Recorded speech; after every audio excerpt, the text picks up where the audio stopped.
The fully fictional yet recurring myth of black buying power continues its assault on logic by working to convince the poor that they are poor because of their own poor spending habits, poor financial literacy, and poor work ethic. And in so doing, the myth encourages blame be shifted from those who create poverty to those who must suffer it. Since 2008, I've been trying to convince people of the myth of black buying power. With there now being some renewed focus on black methods of resistance, specifically recent calls to boycott and move money to black banks, the myth has renewed energy.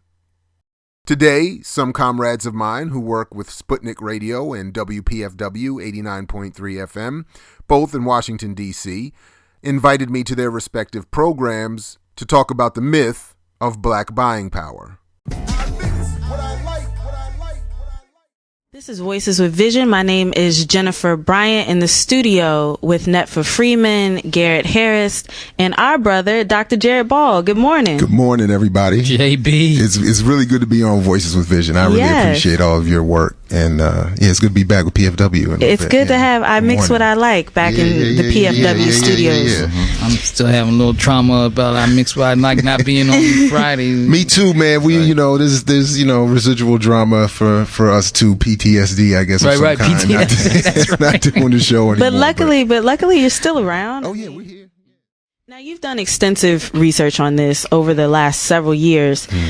But you kind of give a Cliff Notes version at the top, and you give 3 points that kind of really crystallize your main argument around buying power. And I was wondering if you can discuss those. Yeah, I did that just even recently because I was seeing it was some of the arguments were getting lost in it. But basically, buying power is a marketing phrase that refers only to the power of consumers to purchase what are strictly available goods. It is not about economic strength. It is not about wealth. It is not about asset holdings, etc. It's strictly a marketing a PR firm phrase to help corporations target their advertising to different segments of the buying population.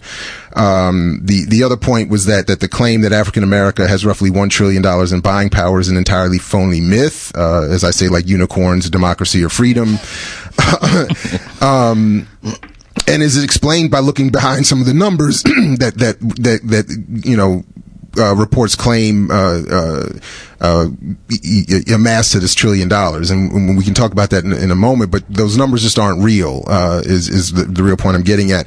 And then finally, and most importantly to me, is that the myth of buying power works to deny capitalism as a economic and social order, and it denies the required inequality that comes with that. And the myth is used to blame poor people for being poor. And this idea that if we just consumed better, we wouldn't be poor. And it paints this picture of just an ignorant, backwards, impoverished group that is just, woefully, not taking advantage of all the freedom and equality that comes with the United States. But to that last point, with all the ongoing kind of issue of state violence, the new correlation is that if we just consume better, we wouldn't be killed. Right. Yeah, no, exactly. And then, people would argue us not that we wouldn't be killed if we spend better, but what they're saying, we would amass power that would hit the pockets of people who are in influential places, and I guess then they would maybe leverage some of their influence and stop the state from killing us. I don't know. Maybe that's which to me, and I wanted you to, if you have something on that, but also back to your when you were explaining about net wealth of populations and communities, it's. In this time of increasing inequality, where you have so many people who are actually have the wealth equivalent to nations, to whole peoples, it makes that very skewed. So you can have this, so-called net wealth of a people, and it doesn't take into account actually, the people who are very rich, who are very wealthy, who are black, like the Oprahs or somebody, I don't even know how, and who skew that statistics just by the mere fact of what they have, and how much they have. And of course, those people end up really, I know people, this is not a show for the politically faint of heart, but when it comes down to our struggle against capitalism and imperialism, they are our class enemies. Welcome to By Any Means Necessary on Radio Sputnik in Washington, D.C. I'm your host, Eugene Puryear, and as always, we're your guide to connecting the political, social, and economic movements shaping the world around us. And today we are talking about, miss or maybe not miss. I guess I won't give you too much of a hint what's going to happen here, but about what's going on with black purchasing power and all the discussions that we've had in the wake of a lot of these incidents of police brutality about how black people should use their economic power. And I am very, very glad to be joined by the good doctor, Jared Ball. Check him out at imixwhatilike.org. I don't even know what other, you have so many other illustrious titles I could use, but I think that's a good one. So thank you so much for joining the show. No, it's a pleasure. Thank you for having me, and congratulations on the good work you're doing here with Sputnik. Thank you. Father and husband are the only titles that really mean. Excellent, and a very devoted one at that. So, I think about this a lot because I think this happens almost every time there's a big mass upsurge in black protests in America. There's always people who come out and say, well, people shouldn't be protesting or whatever. And some people say, yeah, protest but, right. This is not going to work and so on and so forth. So what we have to do is just use our money as black people or other progressive people to say, instead of invest in Wells Fargo, put your money in a black bank or whatever. This Saturday coming up is the Black Banking Day. So I don't know. What do you think? Should everyone switch to a black-owned bank to end police oppression? Well, they should maybe move their money to a black-owned bank or a quote-unquote more progressive bank to the extent that that's possible and not an oxymoron. But it's not going to end police oppression. It's not going to end poverty. It's not going to end inequality. All of those things, at least to a great extent, are the products of capitalism as an economy and an economic and social order. So they're not. So that's just one problem. The other problem that I think that we probably don't have time to really get into, that I would encourage people to check out and think more about, is just what is money? What is the function of money? What purpose does money play? And after all that they've written and all that they've brilliantly contributed to the analytical world, I think what Marx and Engels were most brilliant in assessing was that the social impact, the social nature of capitalism as an economy, the management of our behavior. So if we look at it that way, and then we look at it as a struggle over power, and look at it over a handful and increasingly decreasing number of people controlling our life experience, then we can understand a little more clearly that consumption or minimal investment based on what our economic strength really is not a solution to the many problems we face. Right. I mean, I think it gets to sort of one issue in a way. I think is when we're talking about whatever we're buying from source, consumer goods. I mean, it actually doesn't seem like that big of a shift. I mean, if I am Nike, Reebok, whoever, and I make shoes, do I really care what outlet you bought them from, whether it was Target or, whatever? Well, that's one of the problems that we face, especially with the comparisons that are often made to the Montgomery Bus Boycott as an example of the strength of this effort. As great as that effort was, and as a model as it can be, it has to be understood that was, one municipality's bus system that was attacked for over a year by a well-organized local group of black people. That is not that model. I think cannot be extended when we're talking about international conglomerates, when we're talking about chains that have reach all around the world, not just economically but politically, and that can sustain short-term boycotts, which are often what we're hearing called for, that don't have demands attached to them either, by the way, which is another major problem that we face. Right. And then, of course, if we look more carefully at what the actual economic strength of these communities actually is, we see that we're not in a position to upend all that is ailing us by these efforts. And that's a key point too, is this whole idea of like purchasing power, like what that really means. I think people hear, and we can get into whether this is even a real number, but let's just say it is for the time being. Oh, there's $1 trillion in purchasing power. And I think people look at that kind of as if, there's just like $1 trillion in some offshore bank account. We just need to draw on it to use it. But that's not really what purchasing power is, right? No. And this is one of the reasons, and I don't say this as a source of pride. I say this as a source of what I think is a major problem, that over the last years, I think I'm the only one I can find who has looked critically at what this notion of black buying power actually is. And by extension, we can attach that to any other community. And purchasing power or buying power is an entire myth. That $1 trillion that we hear trotted out, I've been hearing it my entire adult life. I've been hearing about, Black America would be in the top 10 or 20 countries, compared economically to other people if we looked at our buying power, this, that, and the third. But buying power or purchasing power is a marketing phrase that was designed for PR, for PR campaigns designed for corporations to better target their advertising at consumers. Buying power is not a measure of economic strength. It is not a measure of income. It's not, and even more importantly, definitely not a measure of wealth. It is strictly a number created by PR firms for corporate advertising to assess the ability for consumers to buy what are available goods. And that's a key component because we often hear, even from well-meaning people, well, if Black people just stopped buying hair and shoes and rims and invested in stock and land, we'd be good. Right. Well, number of problems with that. One, there isn't a great amount of stock that's available for us to purchase. There isn't a great amount of land for us to purchase. I think that the recent studies show that I think 1%, something like 1% of the top 1% of white America owns more land than all Black people combined. Ooh. And the reason we have that disparity is not because there's available land for purchase that we ignorantly refuse to buy, is because 1% has all this land. Right. That's how it works. And wealth inequality and the power that's associated with it is generated from people who have it, not sharing it and not allowing us to simply buy our way into it. And then the myth is then used to work against poor people, to say, particularly in this case, Black people, well, you're ignorant and that's why you're poor. The American capitalist project is so wonderful and open that anyone who's smart, intelligent, and works hard can do that.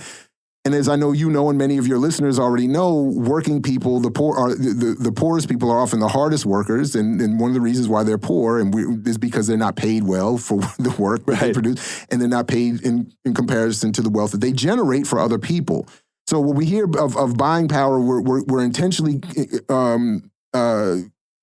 cajoled into, or really we're encouraged to be misled into this belief that we are our own problem. Now, part of what we're going to be discussing today is buying Black and banking Black. Mm-hmm. And before we go to our guest on the phone, I wanted to talk, how does that connect to this idea of Black buying power? Well, on the one hand, look, I'm not here to disrespect any attempt to unify and collectively work to some, somewhat of an advanced or progressive ideal, if not actuality. So I wouldn't say don't move money. Killer Mike has had this, $800,000 now have been deposited in a Black owned bank in Atlanta, I believe, or something, So on the one hand, okay, great. But on the other hand, I don't want to also reaffirm the myths of capitalism, which suggests that again, investment and spending and savings is a way to economic equality. That's just not how capitalism is designed to work. The other part is, if you just look at it, and I was looking at some, just trying to be prepared for today's show, I was just looking at some of the research around Black banks and their strength, and a lot of what we see, I was just looking at something, we can bring it up a little later if time permits, but one woman who runs a Black-owned bank in, I believe, Illinois, was talking about the struggles of that bank exist because of the struggles of the Black community. To have a strong Black bank, you have to have Black people making money, investing, depositing checks, saving money. And when you have Black people who are losing jobs, we have the longest long-term unemployment rate since 1942. We have, the notorious never-ending double the unemployment rate and underemployment rates and all these other issues, and then underpaid for the work that we do. And being, last hired, first fired, all of these structural realities of being a Black working person in this country impact the ability for Black people to save and invest. So again, Black people don't have the income and the so-called disposable income to save and invest, et cetera, and to turn over to banks. So when Black people suffer through loss of jobs, loss of income, lower wages, et cetera, it affects the banks that they would be depositing their money into anyway. Then the other part of it is, on the flip side of that, is what value is it ultimately to the collective of the community to invest in a bank? Because what does a bank do? Even a Black-owned bank is going to invest in the same Wall Street stock market that is turning around and oppressing the working people in this country and around the world. It's going to it's not going to turn, it's only going to be able to invest by law by the fiduciary requirements of stockholders, et cetera. By law, it's only going to be able to invest in things that are going to bring a rate of return on their investment, which is not black business, which is not, black people being given money to buy homes or anything like that. That's not going to give the return, because as we see, when black people buy a home, just the fact that a black person bought the home, it devalues the property. So this idea that even home ownership can be a pathway to equanimity is also mythological. So anyway, that's part of at least the problem here when we're talking about whether it's black banking or the issue of boycotts, which I know has come up again. And this idea that if we just stop spending where we're spending, that we'll be able to turn the tides of an empire. It's just not how it really works. And speaking of boycotts, a lot of people that bring up the whole buying power and moving your money, it's because of their understanding of the civil rights movement, right? Mm-hmm. And the boycotts that took place back then, and how they view it as successful. And I don't know to what degree that's true or how that applies to today, but I feel like that's where a lot of people are coming from. It's like, well, King and them, they boycotted, or civil rights movement. They boycotted one municipality's bus system for more than a year. Right. And it was an incredibly successful organizing effort. No question. Right. But what people are comparing it to are boycotts of international conglomerates. Exactly. Who don't need. If black people, and then they don't even attach demands to it. I'm not saying demands attached to it. They're saying just don't shop at Target or don't buy Coca-Cola for a month or two. Okay, neither one of those companies will miss any of that. Even if every one of the 40 million Americans in this country stopped buying for that amount of time, it would not have the negative impact. And of course, if you don't attach a demand to it and come right back a couple months later, they'll just write it off and keep on moving. Or they'll just charge somebody more in China or India for their products that they're selling over there, or exploit the workers more over there, just depress their wages. So these are sort of the trick bags that we're in. And my point in this black buying power thing is to say we need to, for me, it was, let me find one toehold in one of these myths that we can then hopefully draw people into to deeper realities and conclusions and understandings about what we need to do to get out of this. And one of the goals for this show, and we've been really unpacking some of the myth of black buying power, which is a long conversation that we're going to have for ongoing conversation. But with Voices with Vision, this is a show about revolutionary action. And so we do want to point to not just what economic power isn't, but what economic power is. And so one of the things that folks have been lifting up is the idea of banking black. And so we're going to speak with B. Doyle Mitchell Jr., who is the president and CEO of Industrial Bank. Everyone's been seeing those lists of black banks around the country that's been going around, and Industrial Bank is the DC's black bank. And so we're going to talk about that, and then we're going to go deeper into, Dr. Ball, what you think economic power is. So let's, I believe we have, Mr. Mitchell on the phone. Mr. Mitchell, are you there? Yes. Good morning. Good morning. How are you? Thank Great. you for having me on the show. Yeah, thank you for being on. Now, we've got people listening from all over the world. Can you just give us a little background on the history of Industrial Bank? Sure. The Industrial Bank was founded by my grandfather and 8 other businessmen in 1934 at the height of the Great Depression at 11th and U Street, Shaw neighborhood in Northwest Washington, D.C. There was a thriving black entertainment, business, and residential community, and there was no bank there. There was a bank, but it closed during the banking holiday, and he saw a need for there to be one to help finance homes and, some cars and businesses. And they raised some capital and got resounding support, and they opened in August of 1934. Grew slow and steadily and profitably until my father took over in the 50s. He ran the bank until he passed away in 1993. At that time, the bank was roughly $150 million in total assets, profitable, very sound, good capital, and I took over at that time at the ripe age of 30. I turned 31 a couple of weeks later, and since then we've expanded to 8 branches, 2 in Prince George's County, Maryland, and we are still profitable. We did not lose any money during the recession.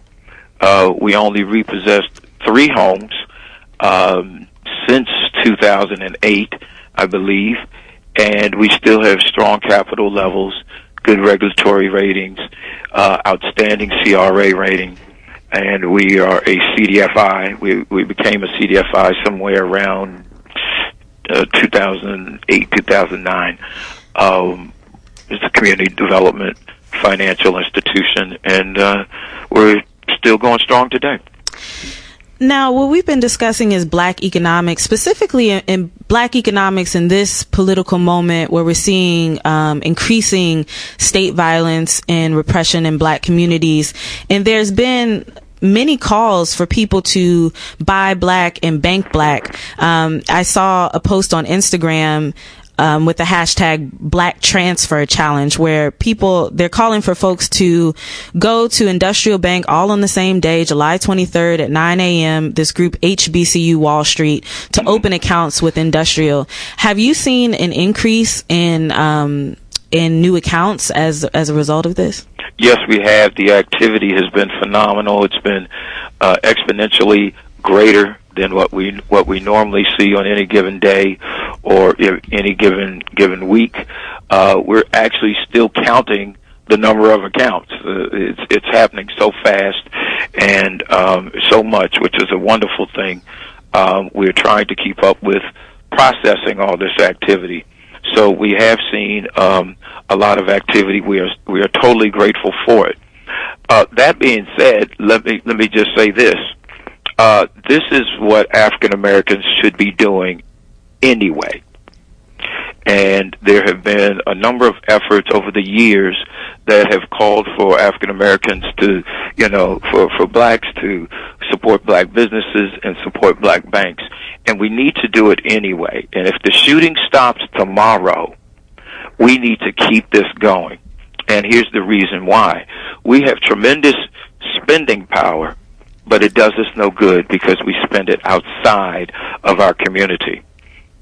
The average time that a black dollar stays in the black community is 6 hours. So you get paid on Friday at 5, and all of our money essentially is out of our community by Friday at 11. Once we hit the club, it's gone. So can I, Mr. Mitchell, if I can chime in, and this is Netfa Freeman. So, given that, so you said this is the reason, what you're outlining is the reason why we should continue to buy black and have our investments in black banks. And you said this would, I guess the implication is they will benefit us as a community. And so let's get to that direct benefit, because, if we look at the class disparities, I know a lot of people, they don't even have bank accounts, and not because they're being irresponsible, they just don't have the money for it. And so in what ways, more directly, are there interest-free loans that we could have, or is there grants that the banks and the businesses could make to projects that would have a long-term impact on the most affected, the most poverty-stricken people who really don't have anything to give into banks or anything like that, but that's really the crux of our oppression? It's a good question. Let me explain. Maggie Anderson wrote a book in 2009 called Our Black Year. I suggest everybody get a copy of it. Every black person ought to have it in America, because what she and her husband did is say, I'm just buying black for an entire year, and they were amazingly successful. It was very difficult, and it required a lot of sacrifice. Sometimes he had to drive farther, sometimes he had to pay a little more, but they did it. It's my black on black business Bible. So everybody should get that. Maggie Anderson, Our Black Year. She wrote this in 2009. In that book, they had Kellogg Business School that reduced to statistics a lot of data that we as African Americans that are around this conversation need to be having all the time. So Kellogg Business School determined that we only spend 3% of our income with black businesses. And then what they determined is what happens if we go from 3 to 10. Maggie's quote is 3 to 10, what's your spend? If we only go to 10%, we create 1 million black jobs overnight. Now let that just resonate. I really want to know how that does that. How does that translate? Well, we're going to unpack this in a second. We do have to go to a quick break, and we'll be right back with Mr. B. Doyle Mitchell Jr. from Industrial Bank and Dr. Jared Ball from imixwhatilike. Now, we've got a lot of ideas converging, and so we're really going to have to unpack this in the second half of the show. We'll be right back. You're listening to Voices with Vision. You're listening to Voices with Vision. My name is Netfa Freeman, and we're in the studio with Dr. Jared Ball of imixwhatilike, and we're speaking. We have on the line Mr. Doyle Mitchell Jr. He's the president and CEO of Industrial Bank. Yes, B. Doyle Mitchell Jr. B. Doyle Mitchell Jr. And so you were before we went to break, you were explaining the fact that if we raised our spending power by up to $10 10%, then they would increase the number of jobs in the community. 1 million jobs. 1 million jobs. And I was actually, the question was how, if you could lay out maybe how that would do that. Well, basically, if we spend more money with black businesses would grow. And when they grow, they would have to hire more people. And the tendency among minorities is to hire people that look like you. And so, if Industrial Bank was twice its size, and we wouldn't necessarily double our workforce, but out of the people that we did hire, I'm sure a vast majority of those would be African American. Mm. So, but again, for me, the question, it goes back to this, what I'm calling the myth of black buying power, that one, there isn't this amount of money that I think is often attached as $1 trillion. It doesn't exist in the way that I think people think that it exists when they hear we have $1 trillion. There isn't a pot of $1 trillion that we just choose to spend foolishly.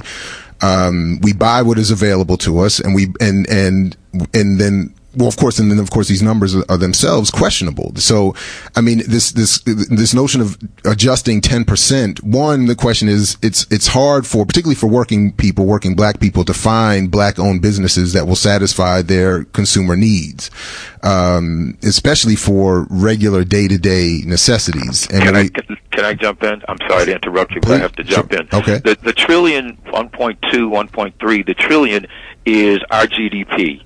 It's our income. That's incorrect.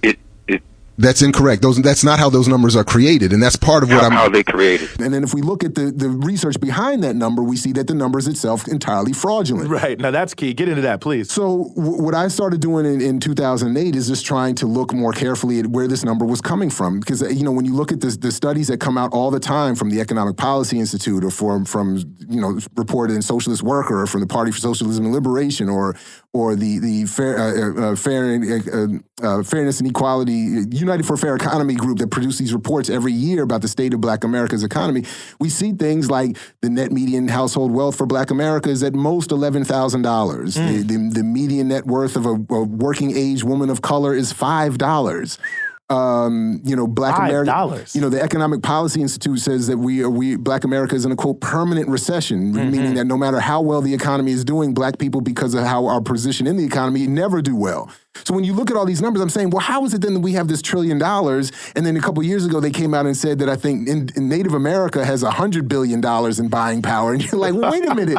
The average Native American is like on $2 a day. Right. So how is it that they have all this incredible buying power that they're just, again, as we're encouraged to believe, foolishly not spending appropriately, or because we lack financial literacy is the catchphrase is often used. Mm-hmm. So when I started looking at some of the numbers, I said, you start looking at the reports, and all the reports go back to almost the same report. Initially, it came from the Selig Center, which produced this study several years ago, and continues to produce studies on this. And when you look at how they determined, black buying power or buying power, they did things. The variables include, for instance, black population growth.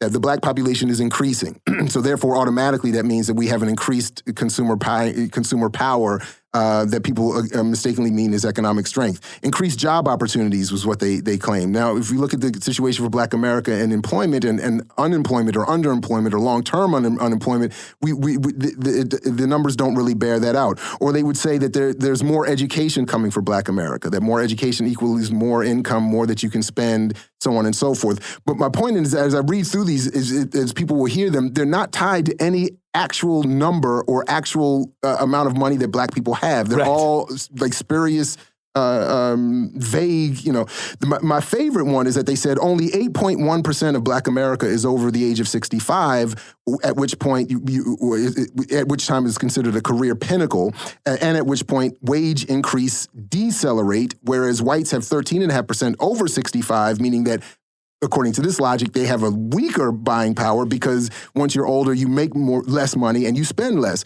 But of course, the problem here is that Black people die before the age of 65. The life expectancy for Black people is about 66, 67 years old. So we're not living as long. So you can't then say that we're economically stronger because we're dying earlier is really what they're trying to say. It doesn't really compute. Other ones include, Black people, it says here, spend more than non-Blacks on natural gas, electricity, telephone service, and footwear, and a higher proportion of their money on groceries, housing, and women's and girls' clothing.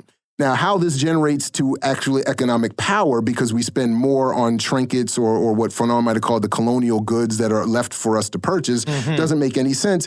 And then one of my favorites is they put out in the study in 2008 was that Black home ownership was going to go up. That this was a sign that Black economic strength was increasing, or Black buying power, rather, was increasing, which is, as they would have us believe, is Black economic strength. Then, of course, as we saw with the wipeout of the housing market, et cetera, and the horrible hit that this meant for Black and brown people. And so my point is this $1 trillion is not based on, now, we just had a conversation with the head of the industrial bank here in D.C., who I think is under the misguided assumption, as he said on air, that, well, he was saying, well, wait a minute, our buying power is the extension, is determined by the, as he said, the gross domestic product of Black America. Well, there are a lot of flaws in that. So as he said, well, if I make $100,000 and you make $100,000, well, that means the two of us have $200,000 in spending power. Well, obviously that's not true. Of course, we're dealing with gross numbers. Number one, we're not talking about all the other things that go into this. That anywhere, depending on which studies you look at, working people and Black people in particular spend 70 to 90% of their income on just housing. So that doesn't mean that we have a lot of money then to invest in stock and buy land and all this other stuff. And of course, as a gross number, it's not talking about after taxes. It's not talking about, again, after we So their argument is, well, if we take that gross number and we can then say, well, after you pay all your bills, then you go out and spend whatever it is. Yeah. And then they come up with this $1 trillion number, which, as I'm saying here, is not based on anything real, and it's based on gross numbers of our income, which doesn't really give you an accurate look at anyone's actual economic power. Certainly beyond the ability to be a consumer, which is really all we're talking about. And there's no revolutionary path through consumption. I think famously something about owning means of production is the way it has occurred. Something like that. Indeed. Owning the means of production. As Zach De La Rocha at Rage Against the Machine said that I always like, he said, I don't want the G-Ride, I want the machines that are making them. And I think that's what it gets into. So for the purpose of this conversation, what do African Americans not have a lot of income? Correct. I'm saying that Black Americans do not have. Correct. I'm saying that Black Americans do not have this tremendous amount of income that can be spent in any way that Black people want. A lot of what Black people and all working people do is they spend on what is available to them, and they spend based a lot of it on credit. It's not even based on income, because wages have remained flat, and the way that since the 70s, and the way that the corporate capitalist world has adjusted for that is to offer more loans through credit card debt. So that's why you have the average Black household has about $7,000 in credit card debt, which puts them just about the credit card debt is $4,000 less than what the median net household worth of a Black family is, which is, I think, just about $11,000. So there is not this pot of money that's being spent that would generate this kind of buying power. But there's a lot of money that goes to the other our part hands. of it. That's the point. No, But the other part of that, this point you're raising about going through the hands, is that there aren't the amount of black businesses that can accommodate black consumer needs. Number one, and then the other part of it is that there's no. I think the historical research says much to the opposite. Much like the research that Earl Ofari Hutchinson did back in the '60s, since the '60s, showing that there is no correlation between an increase in black business and black even banks and the collective uplift of black people.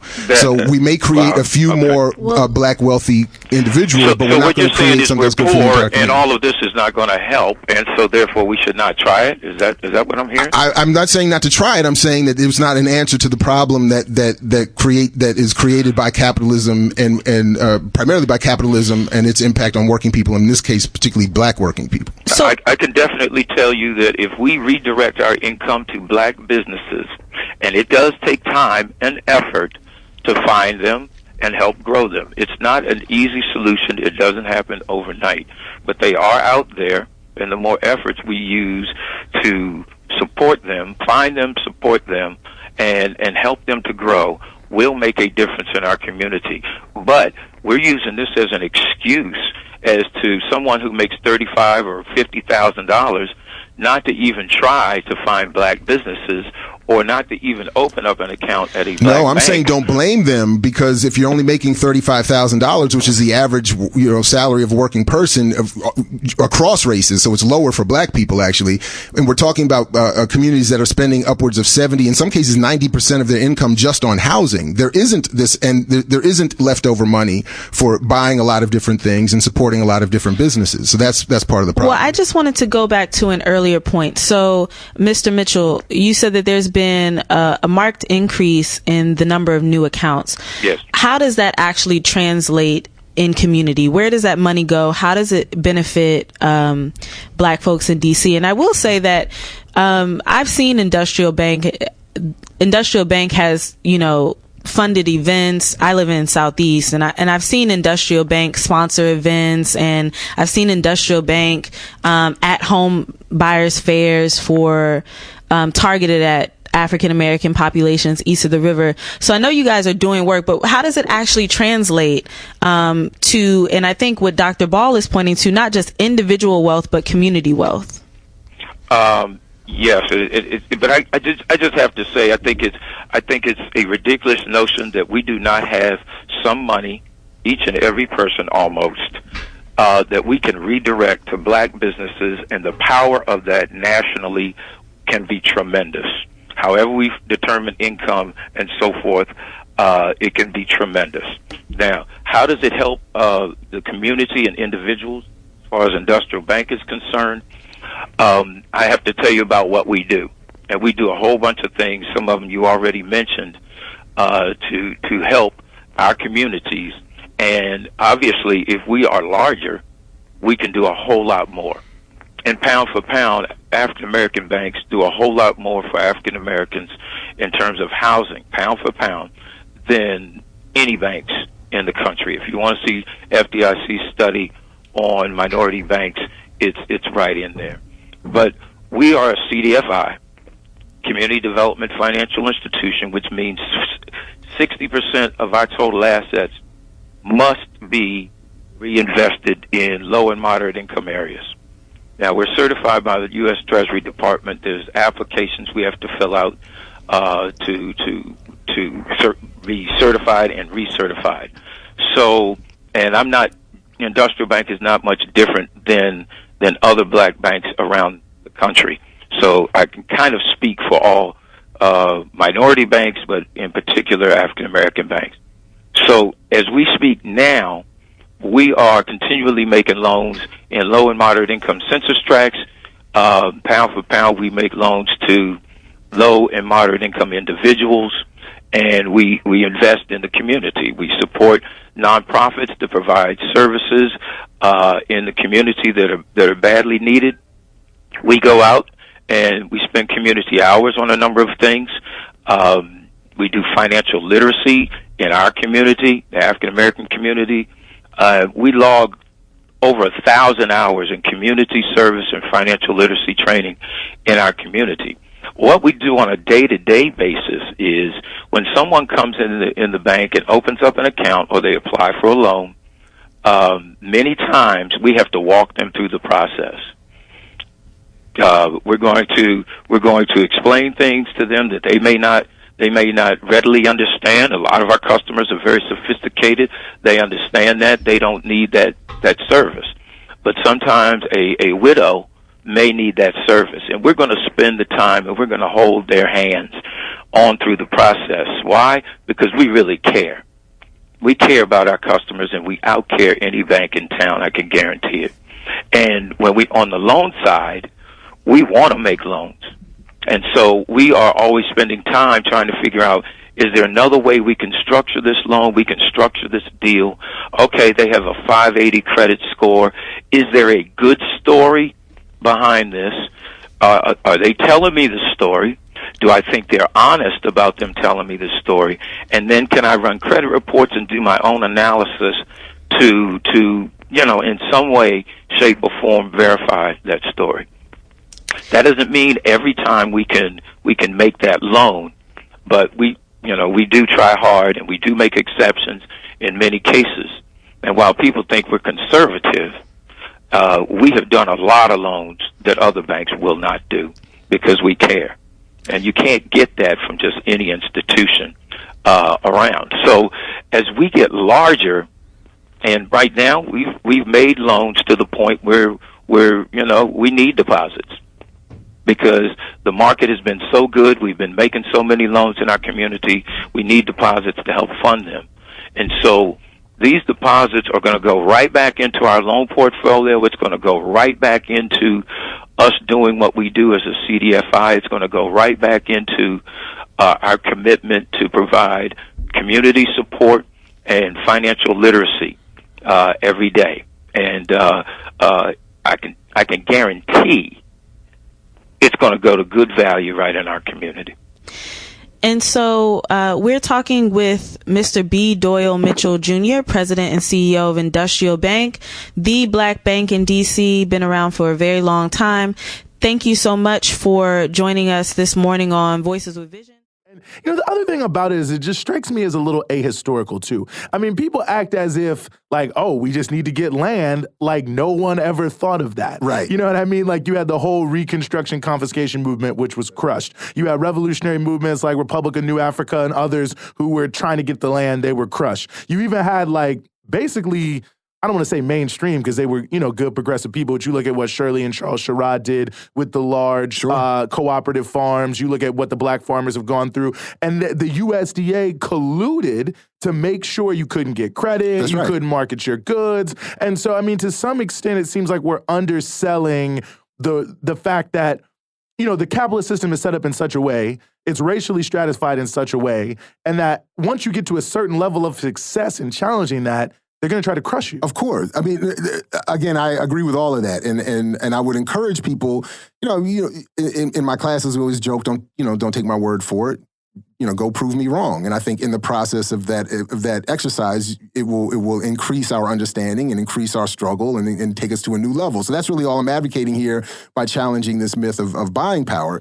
If you think that we can collectively put money together and buy land that's going to turn into something that's going to be good for the community, absolutely we should try that. I don't think that that's the way it's going to work, but if you're convinced of that, let's do it. I will even invest in it. And when it doesn't work, let's get back together and we will go into another level of struggle. The other thing that happens with this is that, BET came back with, Black Entertainment Television, that is, came back with their own so-called study to support this a couple of years ago that was based on just 80,000 surveys of black consumers and what they're shopping. So it basically said, well, X amount of black people, 80,000 black people spent X amount of dollars during the holiday season on whatever. And they extrapolate from that to say, well, then we must be spending this amount of money, which means that we then must have this much money, blah, blah, blah. And what it always ends up leaving out is, again, as I said at the top, what are the available goods? So, of course, you can use your little bit of money to buy shoes or a shirt, but that doesn't mean you're going to be able to have you coalesce all of that into something that will get you land or stock. Right. It also doesn't account for how much people are buying on credit. And this was something that came up in the research here where, according to the Selig Center, they don't count in terms of buying power, they don't count money you borrowed in previous years. But it does not mean that they do not count money that you borrowed this year towards buying power, which of course you must have, which is why when we look at the credit card numbers, black people have, I think, the median net household credit card debt of about $6,000+, meaning that almost all of their, more than half of the median household net worth is tied up in debt to a credit card. But what can you buy with a credit card? Now, we can go buy some groceries. We can buy a couple shirts. We can buy some shoes even. Not a factory. You're not buying a factory. You're not buying massive amounts of stock. You're not buying, that's exactly the point. And so my point in all of this is to say, it's not to say we have no power. It's not to say that we can't do anything. It is only to say that this myth of black buying power is being used to work against progressive struggle. It's worked to demean poor people, and it's also, if anything, meant to benefit the class element within our communities that would make a little bit of money if we bought with them and invested with them. And that's all well and good, but there's no evidence that I've seen, maybe you can help me with this, that shows that method of purchase or investment helps the collective. No, I mean, and I think all we have to do is look back at segregated America, where quote-unquote black capitalists had essentially a captive market on a lot of things. Insurance especially is a big one, banking is another one. And at those times, I mean, if we go back and we read St. Clair Drake, if we read W.E.B. Du Bois, it wasn't like black people were really, making loads. I mean, we weren't actually doing that well at all. And in fact, I mean, certainly median-wise, black people are probably doing better economically, although I hate those like year-on-year, decade-on-decade comparisons. But nevertheless, it wasn't as if, there were actually fewer black billionaires then than there are now. So it has so many different fallacies. It just doesn't even really understand the way, as you've been pointing, that capitalism actually is working and that we buy goods produced by other people and stocks and bonds. I mean, it just exists in sort of a reality where most people are relatively ignorant about how the economy works, and it speaks to the same thing. It's just like the whole, the economy should be run like a family or whatever. We would need a lot of time to fully unpack all of the ideas that came up during this show, but we appreciate you for coming on and starting the conversation. Very much, and I apologize if I seem a little overly passionate about this issue. No, you're fine. Yeah, but I grew up doing this, and to be truthful, while I grew up doing this, until I really saw the sacrifice that the Anderson family put into supporting black businesses. And you can go to the empowermentexperiment.com and she has a list of some black businesses on her website. She's working on a Maggie's list, so that you can go there and find out where all these black businesses are. The U.S. Black Chamber has an app, U.S. Black Chambers Inc., which is a collection of black chambers around the country run by Ron Busby. They have an app that can show you where certain black businesses are. It's going to take a lot of effort on our part to find and support black businesses. But I think if people were willing to die walking over a bridge and get beaten so that we could be at this point, I think we should be willing to make the sacrifice and drive a little longer, pay a little bit more, and be patient. And like we said, we're not telling people not to do it. In fact, I think if we really get behind it wholeheartedly, we'll see. Time will tell. What is the solution? That would be my point. To full-heartedly support this and other endeavors, and then I would encourage your guest to take me up on my offer to build with him after this show, because this notion of buying power is totally misunderstood and it doesn't exist. And I think so many things came up, and we would need like 15 shows to really unpack this, but we got some of the I think what really came up was a lot of the class dimensions, as you mentioned during the break, Dr. Ball, about black economics, some of the class dimensions of black economics. There was that often quoted stat about how long the black dollar circulates in the black community. I mean, there's so much that needs to be unpacked. Well, look, I encourage people to check out what I've done at imixwhatilike.org. I really want people to check out the research. I am convinced that through the research that I'm correct, and that, as we heard from your other guests, that there's a great degree of misunderstanding from even those who claim to work in this field about what buying power is, how it's generated, how these numbers are developed. And this is not to disrespect him or anyone else, but it's just to make the point that we don't know how these numbers are generated. But I think that it is important. So what does economic power look like? What does black economic power look like?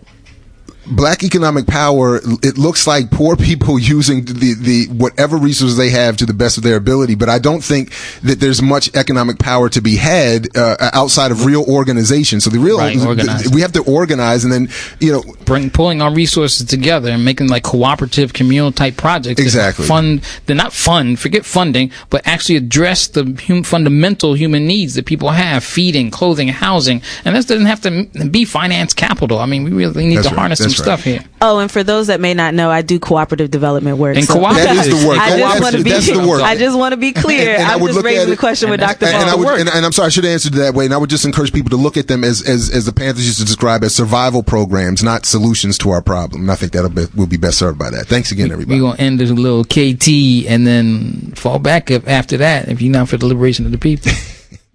And I just want to reiterate again, please, last minute just or so. to be very clear that this term buying power is not about real economic strength. It is a wholly created phrase from the PR, marketing, commercial world meant to drive advertising dollars to catch consumers. It has nothing to do with what our ability is economically or our strength is. We are really materially worse today than we were, as according to United for Fair Economy, than we were in '68. And I think that is also a false standard, because that's only saying we're improving based on the condition of enslavement. Yeah, that's an unbelievable bar, and I think that is going to do it. That's a great place for us to leave it. And special thanks to Dr. Jared Ball of Morgan State University, as well as imixwhatilike.org. Please check it out. A lot more on the Black Buying Power myth if you're interested. This is By Any Means Necessary on Radio Sputnik. I'm your host, Eugene Puryear. By any means necessary.